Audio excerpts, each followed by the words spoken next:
Hello again, everybody. For those of you that have been on the main stage for most of the day, you're probably sick of seeing my face. If you're joining us for the first time, I'm Valentina, Community Manager here at CMX and MC for the stage today. And I can't believe it. We are almost at the end of our event. How's that happened? It's just flown by. But we have got a great closing keynote for you, and I just can't wait to bring him on stage. So our closing keynote for today has 21 years of experience growing and engaging communities. He is the former global head of community at Airbnb, CCO at Meetup, partner at Purpose, and the author of The Culting of Brands. He will share his journey and some meta but practical tips about creating passionate communities that take action. Please give a big CMX Spark welcome to Douglas Atkin. Hello, thank you. I've only had 21 years to be in community because I'm such an old geezer, basically. All right, now then, so I'm going to talk about 5 lessons that I've learned over this enormously long period of being in community. 5 sort of meta lessons, if I get the chance. And they're going to be taken from different types of community that were created for different kinds of job. I'll explain that in a minute. But these lessons are going to be mostly common to all kinds of communities. So hopefully whatever you're running, you'll get something out of this.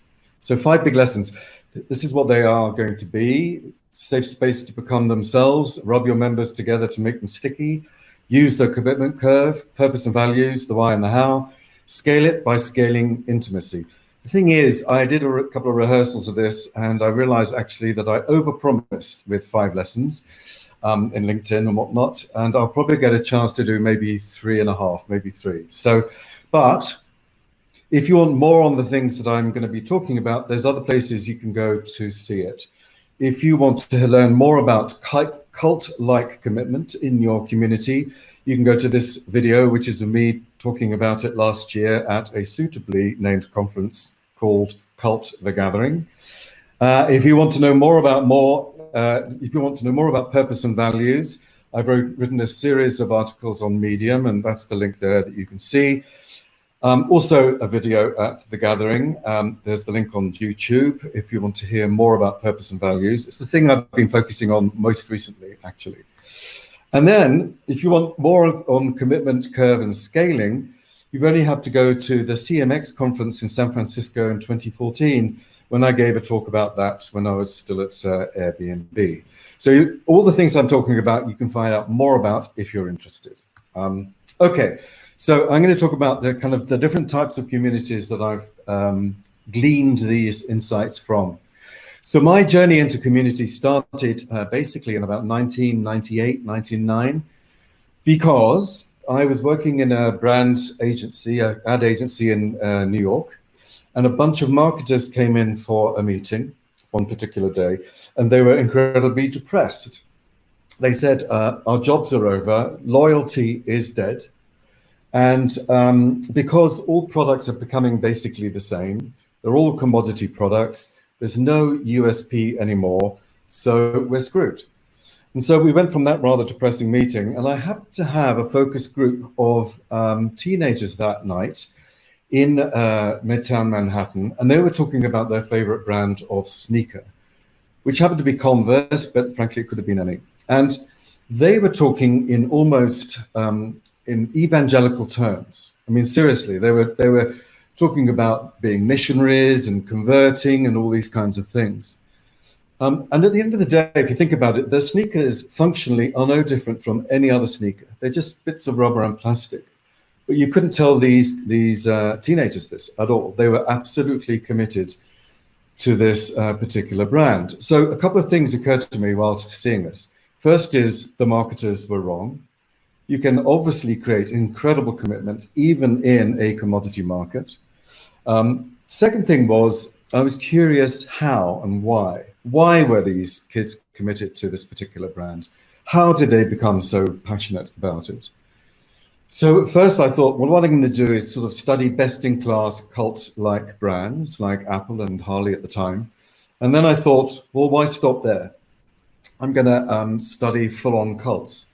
So over the next few years, I interviewed hundreds and hundreds of members of full-on cults like Krishna, cults that have become mainstream religions like the Church of Latter-day Saints, cult brands like Apple and Harley and many others, and also everything in between, anything that exhibited a strong cult-like community within it.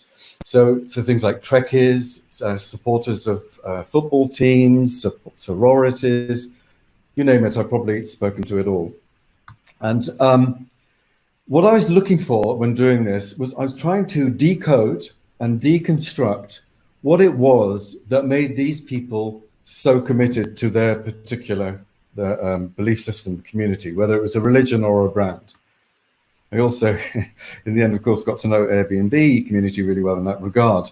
But what I was trying to do is deconstruct it and decode it so that I could take lessons from the extreme form of belonging, if you like, and belief, and apply it to less extreme forms of belonging and belief, like brands. That ended up being this book called The Culting of Brands, which was published in 2004.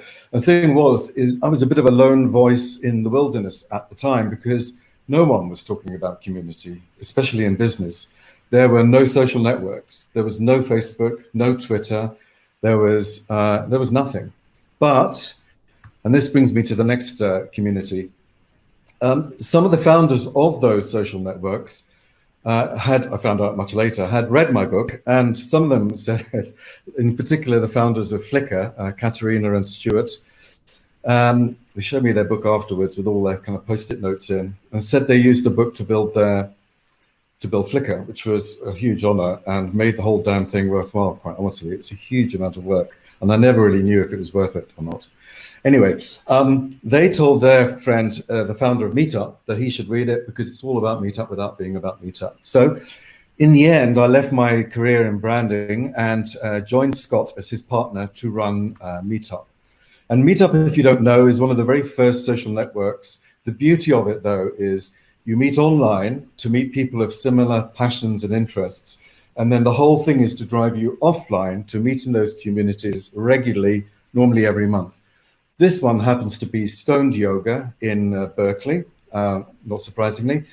But you know, these meetups are about all kinds of everyday things. And this was great for me because I went from studying extreme forms of belonging, cults, to everyday ordinary communities about pugs or childcare or whatever it is. Then when I was at Meetup, I became very interested in movements. How do you mobilize millions of people to take the same action at the same time on a single leverageable point to effect change? That's how I define a movement, basically. So I left with a guy who I met there called Jeremy Hymans, and we started this consultancy called Purpose. In our spare time, which is quite hard, we also launched our own movements with our own money, the first of which was AllOut. And I'm mentioning this one because it was pretty great. It went from, I think we had a user base of about 2,000 to begin with, very quickly to over 2 million. And that's exactly what we did. We got millions of people all over the world to say the same actions at the same time to effect massive social change. For example, we stopped the Uganda Kill the Gays bill twice. We were the ones who led marriage equality in Florence. We were the ones who created that or highlighted the homophobia narrative around the Sochi Olympics in Russia. And there's like 30 or 40 other amazing campaigns, all by, as I say, mobilizing a community which shares a common passion to make a common change.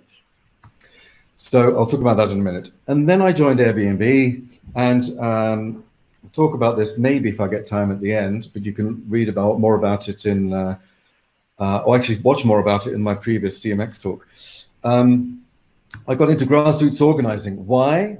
Because I needed very quickly to recruit and mobilize and train hosts all over the world to start taking political action against cities, and we suspected the hotel lobbies behind them, to change laws in favor of home sharing. That's a picture there of the guy looking at the camera. I hired him and many others from Barack Obama's campaign in 2008, 2012.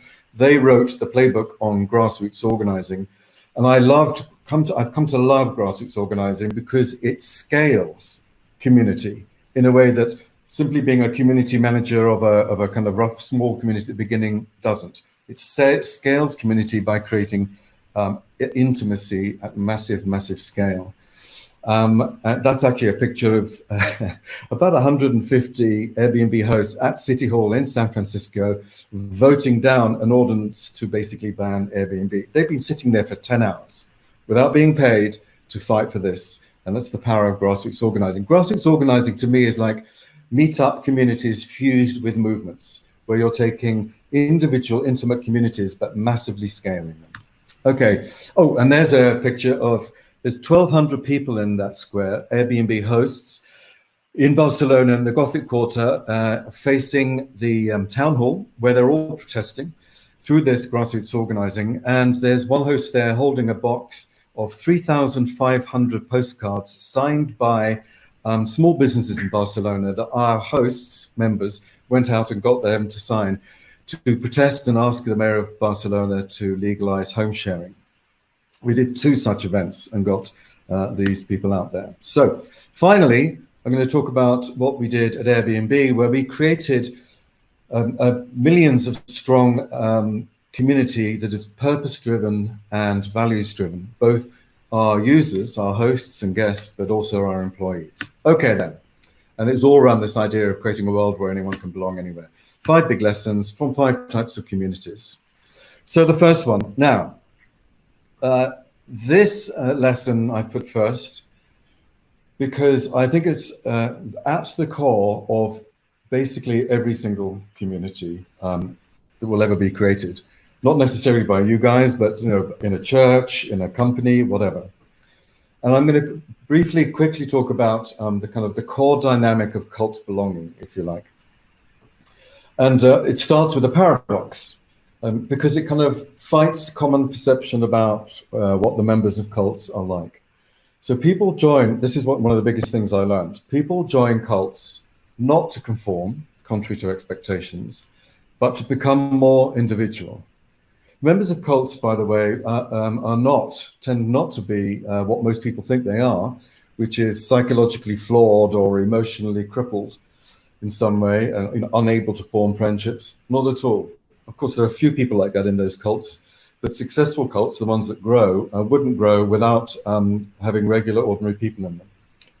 Anyway, so this is the core dynamic, and I think it applies to almost every community. People join cults not to conform, but to become more individual. How and why does that happen? So I call this the great cult paradox. Belonging, every single person I spoke to, it didn't matter whether I was talking to a member of a religious cult, or a religion, or a Trekkie, or a member of Apple community, whatever. They said basically in as many words, and this person actually did say this, I become more myself. X, this particular cult that I'm not naming because it was one of the very few destructive ones, so I stopped that quickly. X makes the individual more himself. It makes you more you. So how does that work? How do we understand what that means? It's actually sort of common sense if you think about it. So first of all, if we're going to talk about becoming yourself, then we need to talk about what the self is. This is a common sort of definition used by psychologists and anthropologists and sociologists. The sense of self is basically a story that we tell ourselves about who we are, what other people are like, how the world works, and therefore how one does or not belong in order to maximize self. So for example, I mean, by the way, this is a narrative that we consciously and unconsciously have all of the time, all of us, unless you're insane. And it sometimes becomes conscious when you kind of like say, for example, watch a documentary about the Holocaust, for example. Most people watching that documentary will be saying, wow, how could those people do that? I'm not like that. I couldn't do it. I'm like this. And you're sort of defining yourself in comparison to others and see where you fit. Or someone, slams the door in your face when you're going into a store or something, I don't know. And same thing, like, why did that person do that? I wouldn't do that. I would do this. I belong there. So Let me give you a very quick example of this from one of the many, many people who I spoke to while doing the research on cults and cult-like belonging. So this is a woman, not this actual woman, it's just a picture of a woman in the Wicca Witches. This woman, she was, I guess, in her late 20s, early 30s when I spoke to her. She lived in New York and grew up in a Orthodox Jewish family and culture, which she loved. But as she grew older and started to explore her identity as a woman and as a spiritual person, that suddenly clashed against the kind of precepts of that particular religion. She realized that those two things, exploring her identity as a woman and a spiritual person, were mutually incompatible, according to her, in that particular religion. And in the end, she felt that she had been basically excommunicated by a bunch of Hasidic rabbis, as she said. Then she went about her life in New York, walked into a New Age bookstore at one particular time and met a woman behind the counter who was a Wicca witch. They got talking, and suddenly she began to realize, oh, wow, this is more in line with who I am. You know, this is a belief system that celebrates womanhood and celebrates spirituality. I think I'm going to find out more. And she started going through a few meetings. In the end, she became, very senior in this organization, wrote 4 books. And one of the things she said there was critical to her was that she said, I've seen many women break down barriers within themselves to find out who they really are because they're in a safe space amongst women. She didn't say the following bit, but basically what she was saying, she said, because I'm surrounded by like others who we more or less agree on the key principles and what's important in life. And that enabled her to being in this safe space where you're not being laughed at and criticized for who you are, as she had been in her previous, as she was growing up in this Orthodox Jewish belief system. You're being celebrated instead because people are seeing that. And this basically happens to all of us all of the time, if you think about it. As we grow up, we start kind of shaving off the little bits of difference, the little rough edges, simply to get on in life. To get a job and hold a job and get promoted, to have relationships, to, be in a particular church or in a particular society, whatever it is. We kind of grow up and just knock the little hard corners off as we grow. But what that means in the end is ultimately we're all looking for a place where you don't have to do that, where you can be yourself, where you're surrounded by people who celebrate you for who you are, rather than what you're trying to pretend to be. Same happened to me, for example, when I worked in London in an ad agency. This particular one was amazing, was very good, very exciting, produced incredible work, was famous. But I spent 50% of my energy, I realized, trying to be someone I wasn't, because like the template of the kind of successful person in this place was an East End lad, which Valentina will understand what that is. Maybe some of you don't, but it's definitely not me. So in the end, I left and instead put 100% of my energy into because I was surrounded by people where I felt I fit, into being myself, and I blossomed. So in the end, this woman said, with a sense of vindication, she got promoted and had roles of responsibility in Wicca. I am a rabbi Wicca. It's happened for me. As a woman, I'm. So here's to give you a very, very recent example of what I'm talking about here. I'm sure many people have seen this, but Google did this amazing, great study about 6 or 7 years ago to identify the characteristics of their most successful teams. And they identified 5 characteristics. The first one was what they called psychological safety. What they said this was about is that the team members felt so much trust in the other team members that they could go out on a limb, that they could, take a risk and do something more creative or radical or new, because they felt that the other team members had their back, that they loved them and would support them, whatever happened, even if it didn't work out.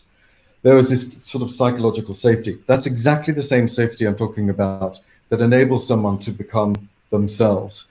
I mean, I felt like kind of writing to them and saying, you're talking about psychological safety, but really you're talking about belonging in this team. And an outcome of that is psychological safety, enabling you to take risks, to go out on a limb, to really expand who you are and become who you are. So that was a hugely rapid romp through this very complex idea. But if you want to hear more about it, go and look at that video or even read the book. So I think one of the key goals, if it's appropriate for your community, is you need your members to feel that they are in a safe space, surrounded by people who share the same why they're there, the same purpose, and the same personal values, so that members can become themselves. If this happens to your members, it's an enormous gift. It's something that they will value forever, and they will never leave. Okay, number 2. So this is how you make this happen. This is a slightly, saucy way of putting it, I suppose, but I'm English and seem to amuse my American colleagues. Anyway, what you do is you've got to rub your members together until they get sticky. What do I mean by that? So, another huge learning I got from doing the study on cults and then from Meetup, as you'll see, is that the more interaction there is amongst your members, the more commitment there will be to the community and more engagement. This is the key. More interaction equals more commitment. By the way, this is a photograph of about 2,000 people from Airbnb. One Airbnb happens every year where we fly everyone who works in the company to San Francisco for a week to do no work. It's simply there to create a feeling of strong community amongst the employees. So there's all kinds of events which encourage you to rub together with other people and build relationships and bonds and friendships that will last hopefully forever. And I was kind of chuffed that I was pleased that Nate, one of the co-founders, when he was asked on the main stage of this huge event, why is everybody there? He said, as Douglas would say, we're here to get sticky. So he learnt that lesson. That was good. So I first learned this key lesson when studying cults. I looked at a lot of work by sociologists of religion, and there was one great study that studied the Church of Latter-day Saints there on the left, and another one that studied the Divine Light Mission, which is a cult in the 70s. And what they both concluded is that the more interaction there was between the members of these organizations, the more commitment there was to the organization, to the community, to the religion, and also more behavior that was in line with the core values of those communities. So I knew this when I joined Meetup, and so I wanted to put it to the test and learn more and just confirm it was working. So one of the things we did is measure at what point people became committed to their community, their Meetup group. As you can see here, they only really started becoming committed once they became a regular member. Regular member in this definition, by the way, these are NPS scores, so I'm sure you have used them yourselves. Regular member was a member who'd been to 4 events or more in the same Meetup group, same community. Core member was more than that. So they really became committed after attending 4 events or more. And then we asked them why. And they said not the reason why they went to the Meetup, could be like to learn Spanish or to enjoy pugs, but I've made new friends, I feel at home, I feel like I'm among peers. So what was happening was basically it took 4 times of showing up and interacting with people for you to start to form friendships and bonds with those people. Oops, this is good. So that you're going not just because you want to practice your Spanish or learn Italian or whatever you do in your go hiking in your Meetup group, but because you also want to see Valentina again and David again and all these other people.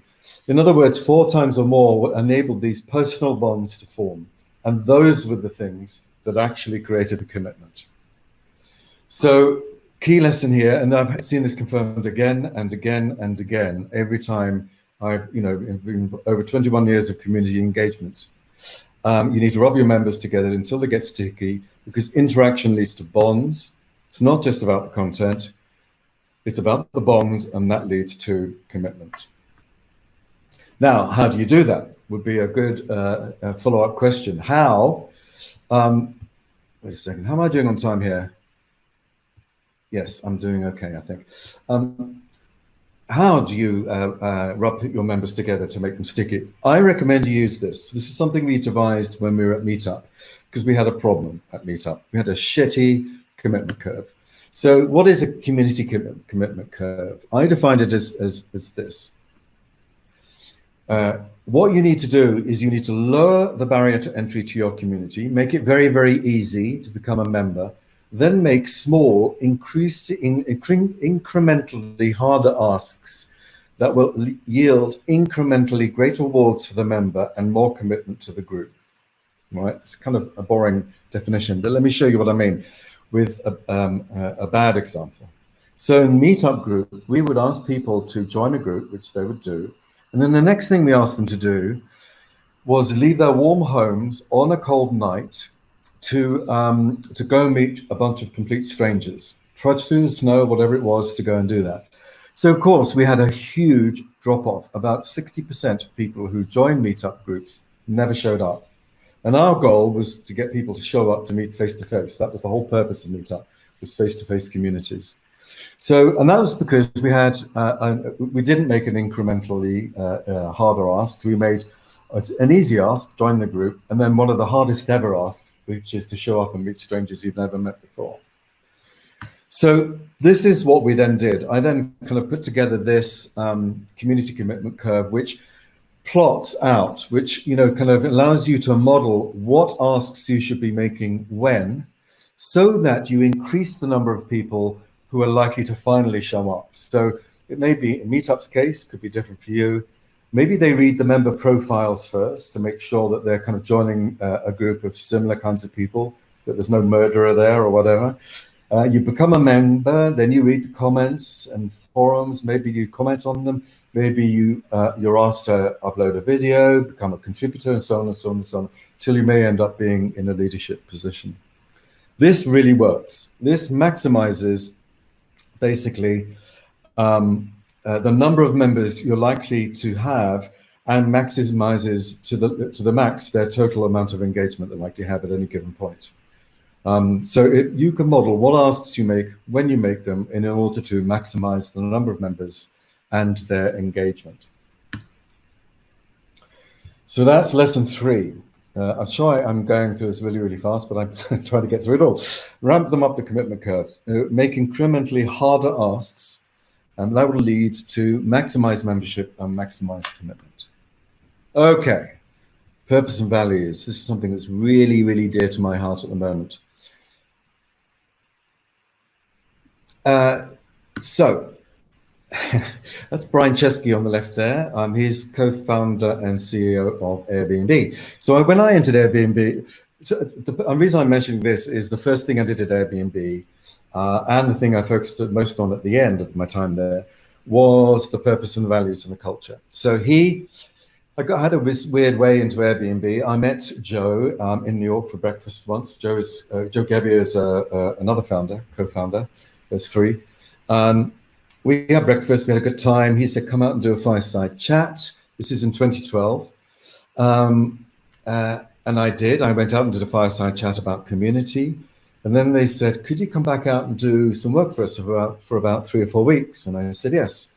And then when I arrived from New York to San Francisco and saw Brian again, he said, you know a lot about brands. Can you help us figure out what ours is?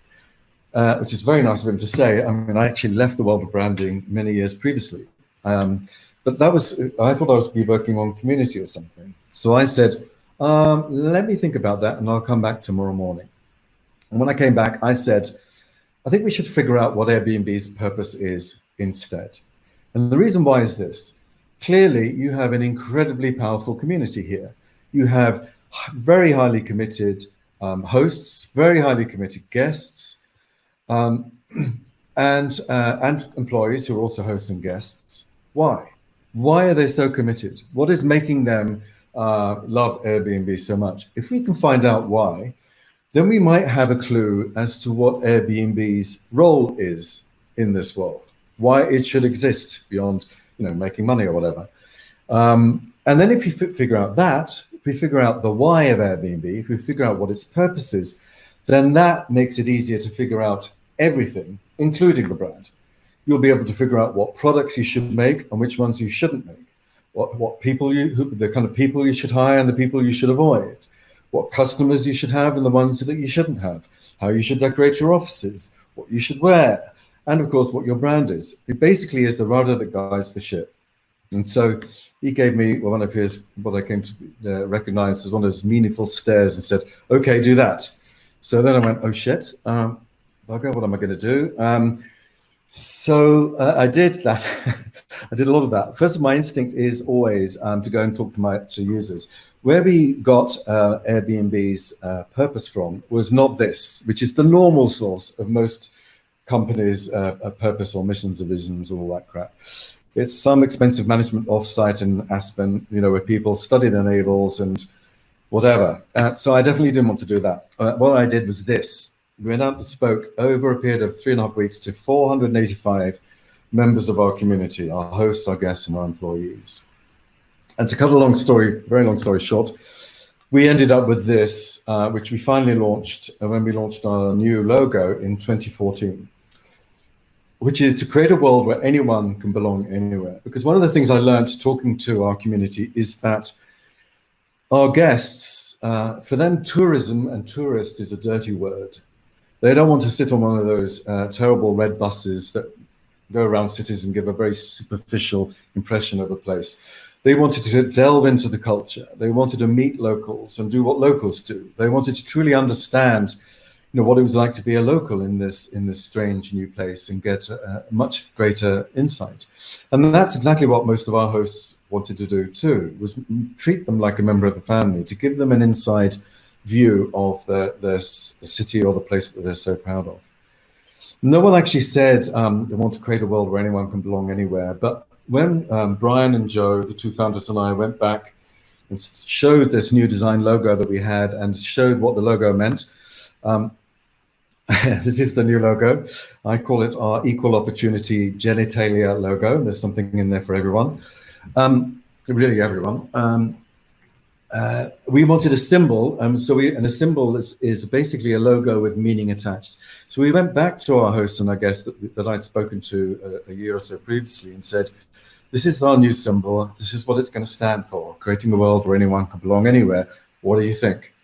And we had this, it was highly emotional, actually. I remember the one guy in particular who was a photographer, host in New York, had tears in his eyes, and he said, that's it. That's exactly what I am doing this for. I didn't kind of know that, but I kind of knew it. But now you're saying it out there, and it's because I'm part of a greater thing, which is helping the world feel like it can belong anywhere.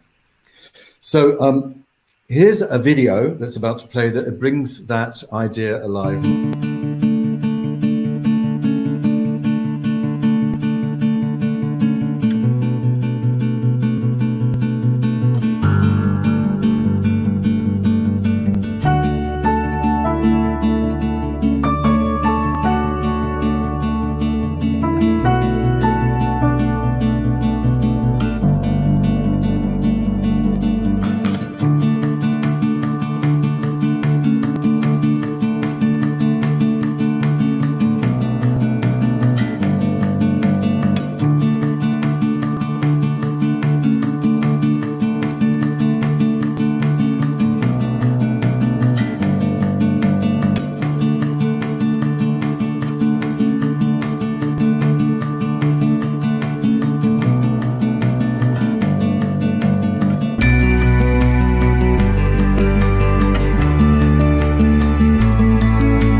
So I guess hopefully that expressed it a little more vividly than I explained it. So this idea of belong anywhere, Airbnb's why, its purpose, has become the purpose for our community of hosts and guests and our employees. This, by the way, this was painted on the wall. I happened to see this just because I was randomly flipping through some of the listings and hosts. And I called George, who's a host in Greece, and said, why did you paint Belong Anywhere on one of your bedroom walls? And he said, because it sums up why I'm doing this. It says exactly what I'm trying to do. I'm trying to make people feel at home here in Greece, hoping to get them to see the kind of the Greece and the Athens that I know and share that with them because I love it so much. And I'm part of this bigger thing where we're all trying to do that, which was great. It also worked for employees too. I did this huge study of about 300 people around the world, employees, and I asked them, why do you work here? It's, we're working really fast, really hard. You could probably earn more money elsewhere. And they all said the same thing, apart from one guy. He said, I love the vision. This is an example. I love the vision. I'm very sure that Airbnb's mindset is the right way to go long term. I believe that Airbnb cares for their employees and so on. Significant impact, changing the world, worthwhile, real mission, and so on. So the point is, and I'll wrap up in a minute because I'm way over time. Sorry about that. Shared purpose and shared values lead to a coherent and coherent and fulfilled communities. It also means that you're more likely to create a safe space for people to become yourself because you're all in it for the same reason and you all more or less have the same values. It's very hard to execute this though. I mean, really hard. It's hard enough, especially for a company, to come up with a really good purpose, a really good why, and even harder to operationalize it and live it day to day. And one of the reasons I loved Airbnb and I still love it is that they do. The profit is not their number one goal. Their number one goal, and Brian has said this many times, is to create a world where anyone can belong anywhere. You should go and read those articles and see my presentation for some examples. One last thing quickly here. We actually do use it to recruit, review, reject everybody. We use our values and our purpose to check with all potential employees that they are going to fit in this community of employees and the larger community. There are 2 interviews you have, not with your peer group. You have like 10 interviews or 8 interviews if you're to be an engineer with engineers, marketing person with marketing people. Then you have 2 culture interviews. And these people have nothing to do with your job. They're simply there to make sure that your values are aligned with those of the people at Airbnb. And they have veto power.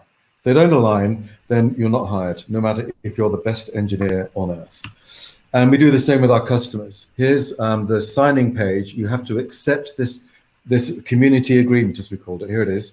Our mission is to build a trusted community where anyone can belong anywhere. To ensure this, we're asking you to accept our service and so on. And we know that it's real because we've rejected over 1 million customers, and that was a couple of years ago, who couldn't make that commitment. And so that's 1 million people we've lost, but it's worth it in the long time. So purpose is the why, values are the how. One thing I wanted to leave you with is when I left, Brian now calls himself Airbnb CEO and head of community. He nicked my title when I left, which is great. I love that because it shows, and it's true, that leadership must view community as the core to everything to enable you guys to do your job. If leadership doesn't, then you should leave and go join a place that does or start your own, is my view, honest. Otherwise you get stressed and burnt out. Thank you, that's the end of it. I'm sorry about the number 5 lesson and the short shrift on purpose and values, but as I say, you can read and see more elsewhere. Thank you, Douglas. What a way to end CMX Sparkania today. Thank you so much for joining us here. I know that you're in Tuscany, so it's a hard life, huh? Yeah, no, I'm going to crawl my way to a glass of Chianti right now. I think you've earned it. All right. Thank you so much, Douglas. Bye, everyone. Good luck.